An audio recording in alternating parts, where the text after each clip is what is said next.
जो लोग मेरे इस चैनल पर नए हैं या फिर मेरा ये वीडियो किसी और सोशल मीडिया प्लेटफॉर्म पर देख रहे हैं, वो मेरा YouTube channel political Tamasha with doctor Arshi को सब्सक्राइब करके वहां पे लगी बेल आइकॉन को जरूर दबा दें ताकि आपको हमारे आने वाले हर वीडियो की अपडेट्स मिलती रहे।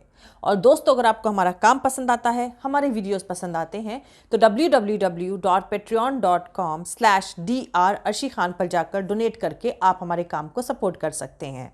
तो चलिए आज के सियासी तमाशे के सफर को शुरू करते हैं।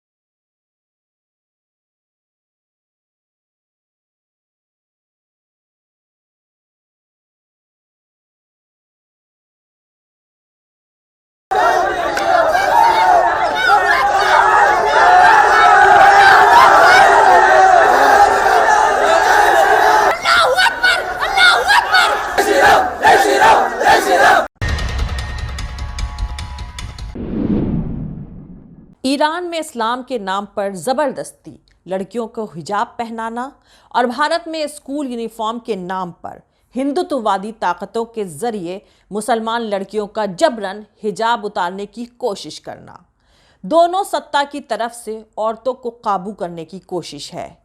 इसके खिलाफ आवाज बुलंद करना जरूरी है।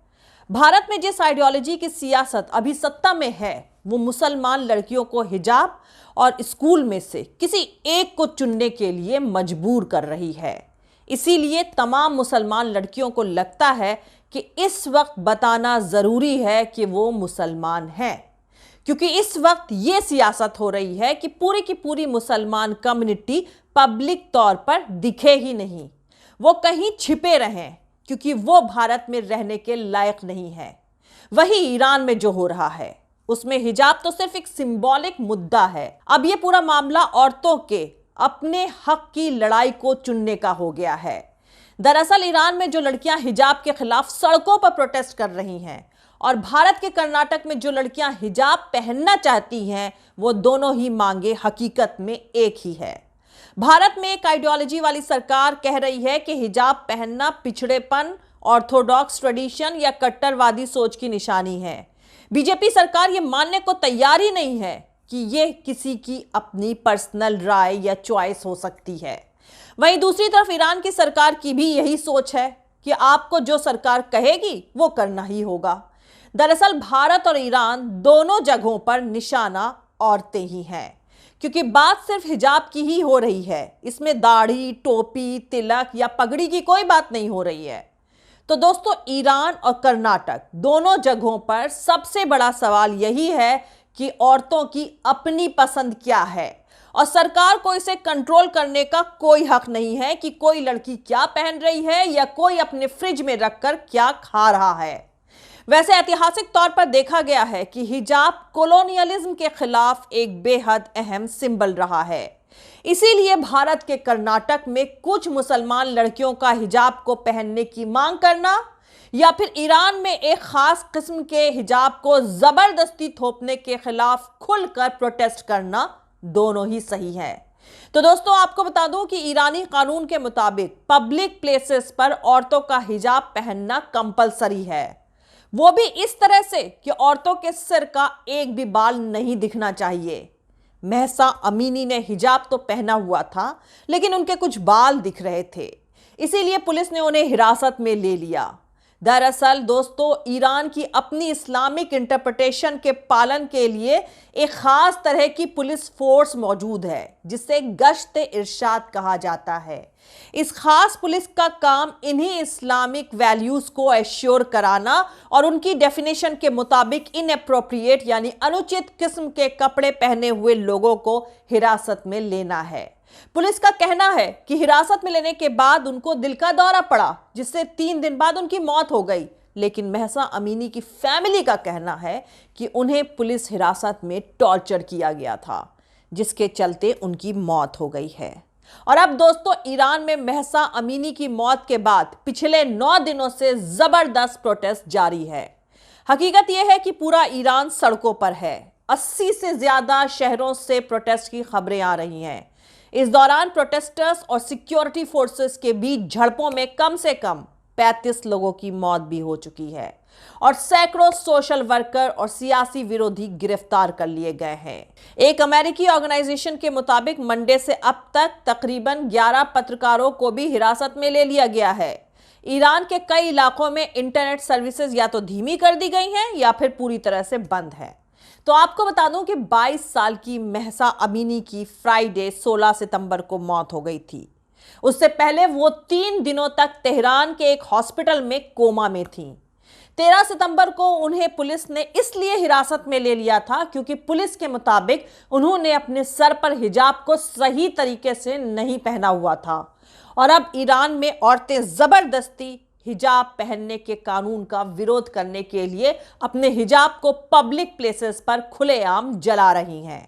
इस प्रोटेस्ट में 2 नारे ऐसे हैं जो लगभग हर जगह सुने जा रहे हैं और ये नारे हैं जन यानी लेडी, जिंदगी, आज़ादी, अदालत और इंसाफ, आज़ादी और हिज़्ब इख्तियारी यानी अपनी मर्जी से हिजाब पहनने का हक।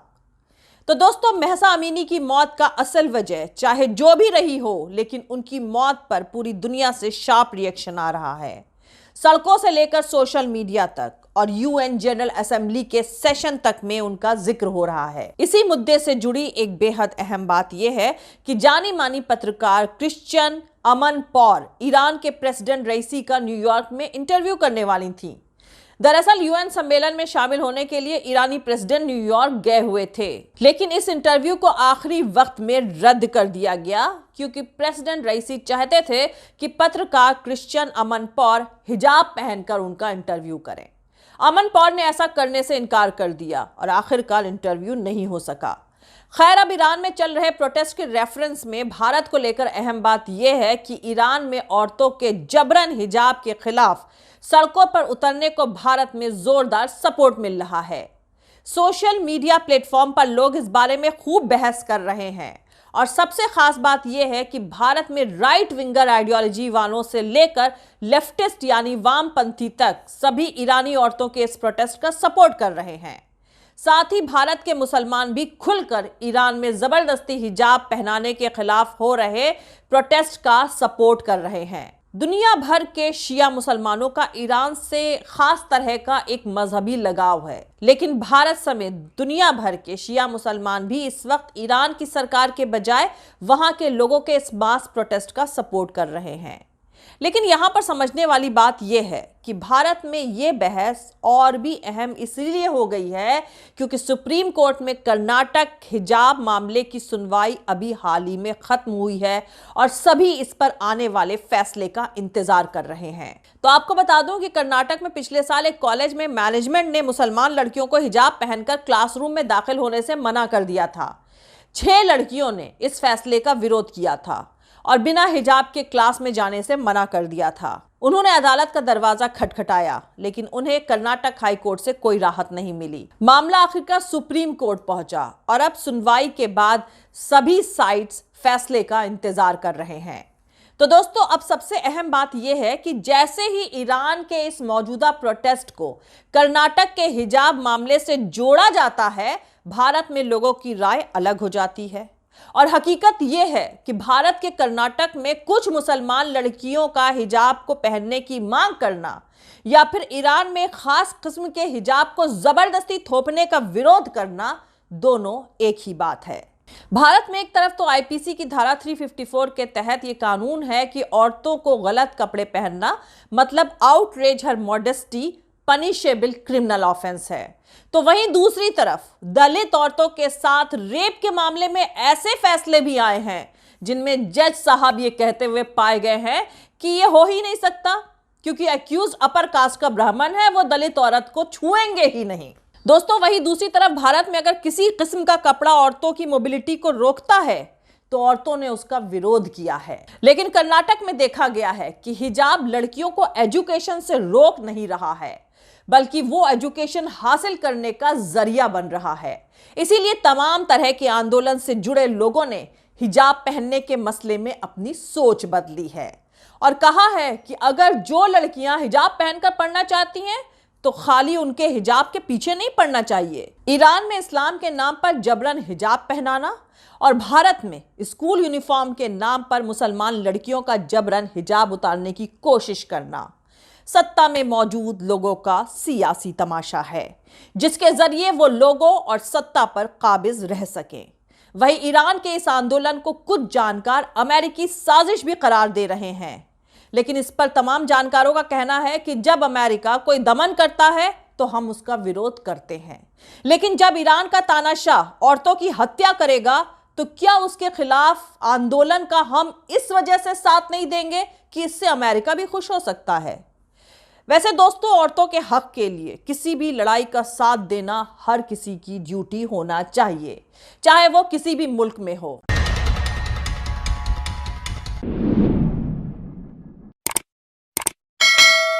तो आज के लिए इतना ही। मिलते हैं अगले वीडियो में किसी दूसरे नए सियासी तमाशे के साथ। जय हिंद, सत्यमेव जयते, अल्लाह हाफिज। दोस्तों, हमारा पूरा वीडियो देखने के लिए और दूसरे और वीडियोस देखने के लिए हमारा YouTube channel political Tamasha with doctor Arshi को सब्सक्राइब करके वहां पे लगी बेल आइकॉन को जरूर दबा दें, ताकि आपको हमारे आने वाले हर वीडियो की अपडेट्स मिलती रहे। और दोस्तों, अगर आपको हमारा काम पसंद आता है, हमारे वीडियोस पसंद आते हैं, तो www.patreon.com/dr अर्शी खान पर जाकर डोनेट करके आप हमारे काम को सपोर्ट कर सकते हैं।